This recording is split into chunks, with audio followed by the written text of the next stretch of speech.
Assalamualaikum warahmatullahi wabarakatuh. Waalaikumsalam Waalaikumsalam warahmatullahi warahmatullahi wabarakatuh. wabarakatuh.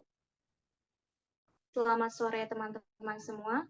Pertama-tama marilah kita panjatkan puji dan syukur kehadirat Allah Subhanahu wa taala yang telah memberikan kita rahmat sehingga kita dapat berkumpul pada Zoom meeting hari ini untuk berdiskusi.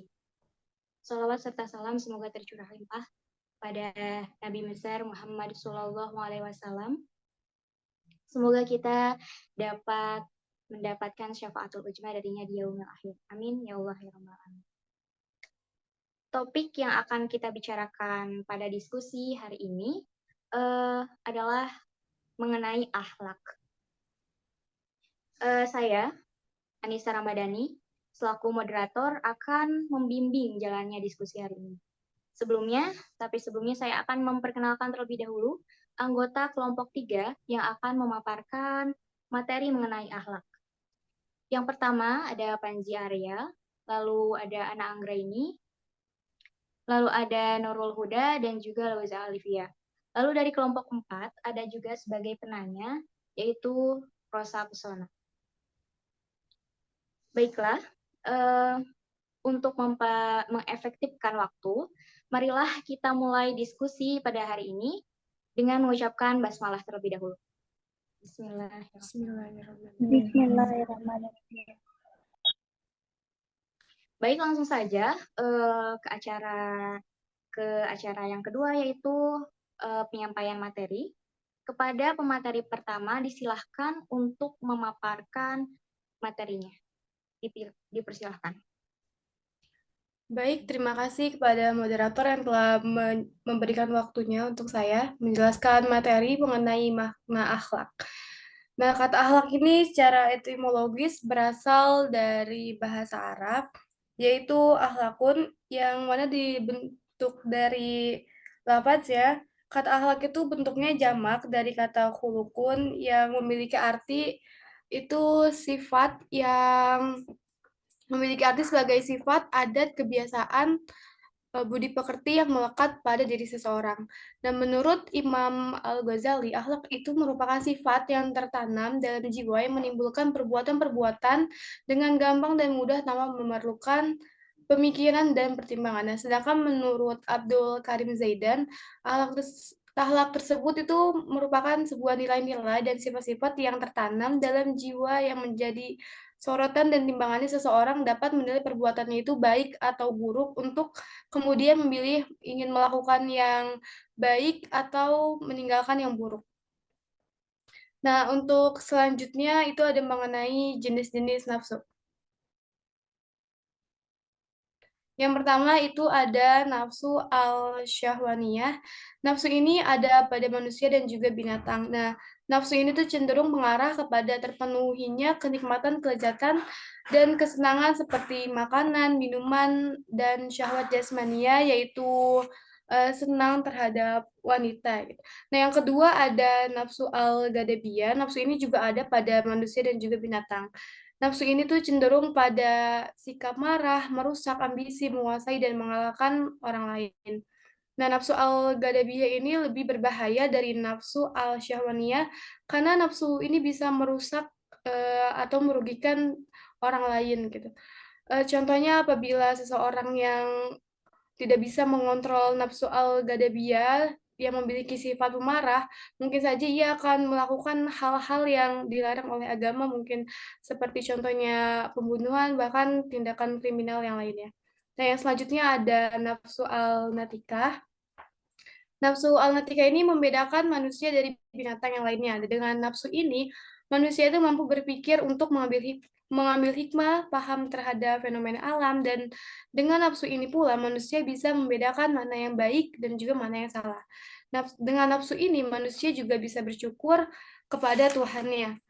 Nah, dengan nafsu ini pula manusia itu bisa mengendalikan nafsu dari nafsu al-syahwaniyah dan juga nafsu al-ghadabiyah.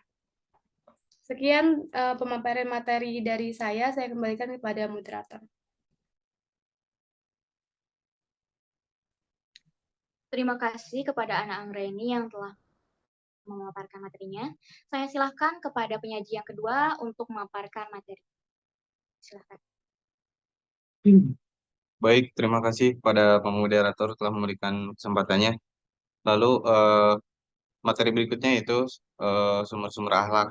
Yang pertama pasti sumber akhlak itu berasal dari Al-Quran yang paling utama. Artinya yang menjadi tolak ukur baik buruk akhlaknya karena kebenaran Al-Quran ini bersifat objektif, komprehensif, dan universal. Lalu yang kedua ada sumber akhlak yaitu dari As-Sunnah. Diketahui norma-norma baik buruk bagi akhlak dalam Islam melalui As-Sunnah. Seorang muslim tahu mana yang halal, mana yang haram, mana yang pantas dilakukan, dan mana yang tidak pantas dilakukan. Lalu berikutnya ada pembagian-pembagian akhlak. Yang pertama itu ada akhlak mahmudah yang artinya akhlak terpuji. Di antaranya itu sabar, ikhlas, jujur, pemaaf, pemurah, dan menepati janji. Lalu ada akhlak mazmumah yaitu akhlak tercela dari kebalikan dari akhlak mahmudah. Di antaranya ria, sum'ah, ujub, kabur, tamak, fitnah, dan bakhil. Mungkin sekian pemaparan dari materi dari saya kembalikan ke moderator. Baik, terima kasih kepada Panji Arya yang telah memaparkan materinya. Saya silakan kepada penyaji yang ketiga untuk memaparkan materinya. Silakan. Baik, terima kasih kepada moderator yang telah memberikan kesempatan. Di sini saya akan menjelaskan terkait implementasi hubungan manusia dengan sang holik. Adapun secara horizontal hubungan manusia dengan sesama manusia maupun hubungan manusia dengan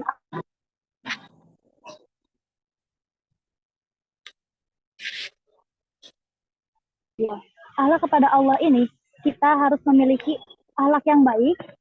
Saat kita beribadah kepada Allah, kita mencari ridhonya dan selalu senantiasa bertakwa kepadanya. Yang kedua, ada akhlak kepada Rasulullah.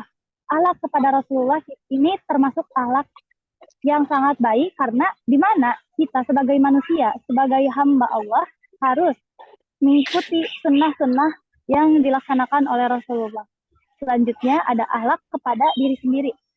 Akhlak kepada diri sendiri memiliki arti bahwasanya kita harus memiliki perilaku yang baik, akhlak yang baik terhadap diri kita sendiri.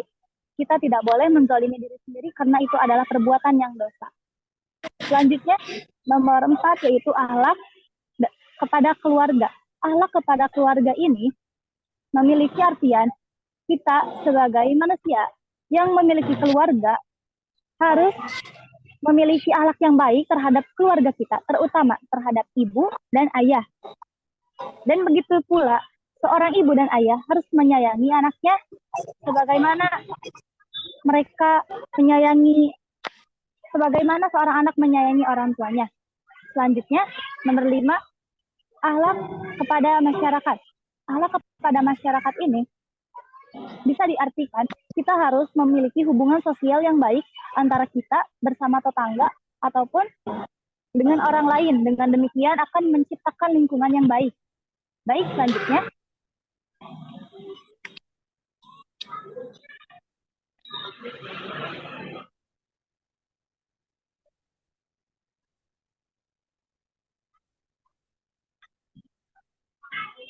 Berikut ada beberapa implementasi akhlak terbagi menjadi 5.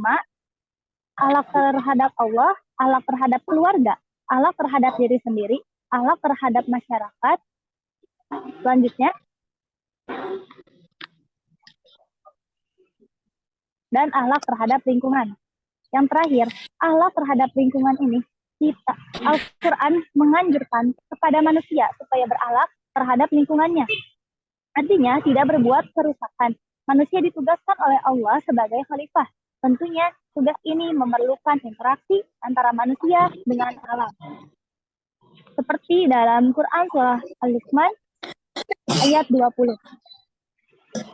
Mungkin itu saja yang dapat saya sampaikan. Saya kembalikan kepada moderator.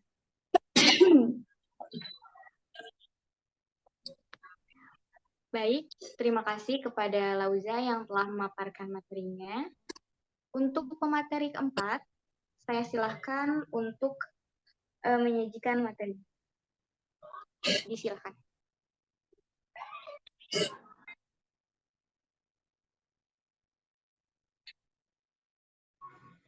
Baik, terima kasih kepada moderator yang telah memberikan saya kesempatan untuk menjelaskan materi mengenai indikator manusia berakhlak.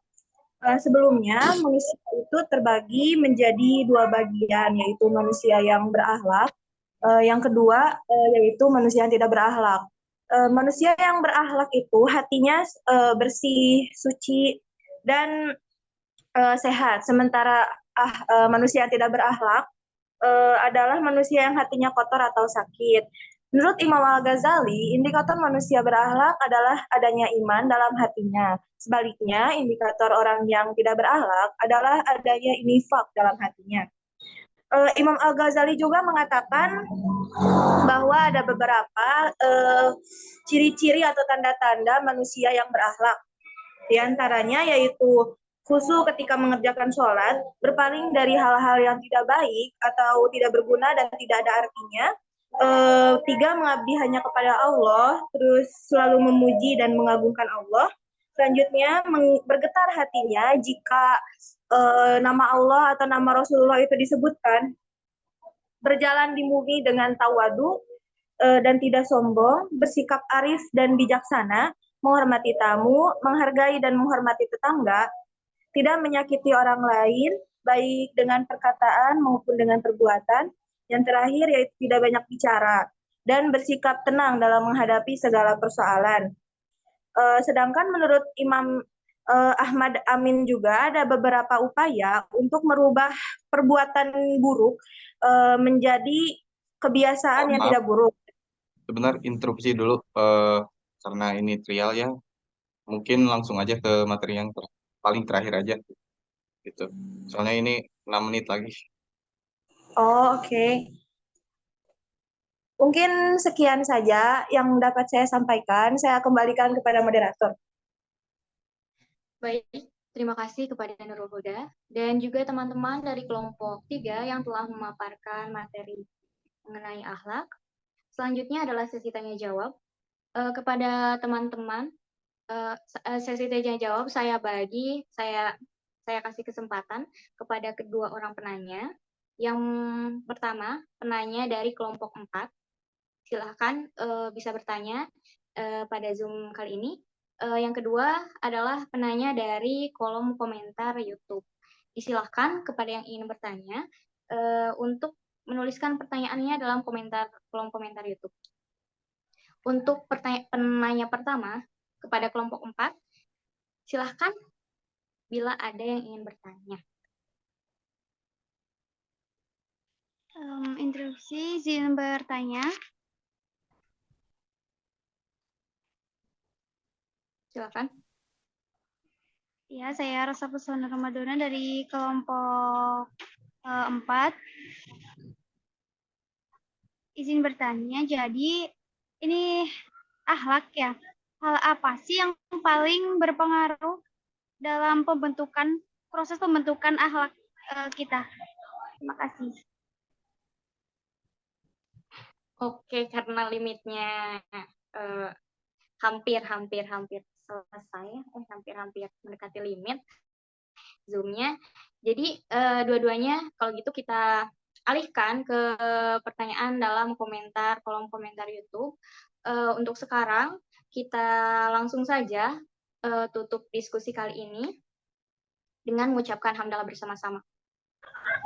Alhamdulillahirabbil alamin.